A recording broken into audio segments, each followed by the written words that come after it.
बंधुगण आपण मानक गोटे कथा कहबी कौन से झील को हृदय मन सहित खेलतुनि कहीं जड़े झीर कथा जदि कहबी जो दिन से परिवार जन्म हुए सबु बापा माँ ए दुईटी कथा तांको मन में आसी थाए।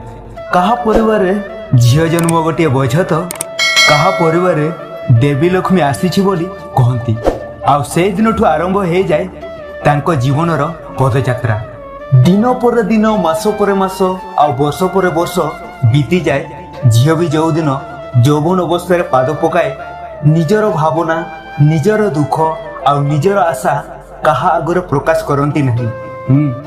जो दिन से प्रथम प्रेम पड़ जाए निजे को भरोसा करि पारेनी द्वंद्व पड़ जाए काले मते छाड़ी चली जीवनी तो बहुत किछि निजे को प्रश्न करे परे तांको हृदय दे बसे।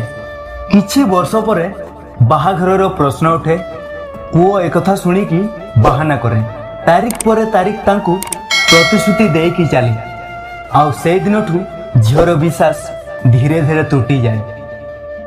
पर जे दिन पुओटी निजर असल रूप देखाए खेल से आरंभ हो जाए। बाहाघर न होणु झीटी गर्भवती कराइला से कुआडे जीव कहा पाए बंचीब जहाँ सहित रही सुना संसार गढ़िबार स्वप्न थिला से तो तांको छाड़ी के पड़ेले कहा पाए रहिबो आउ सेथि पाई झीटी परिवार रो साय पड़िसा अपमान रो कथा सही न पारिले मृत्युर पथ को आपणाए।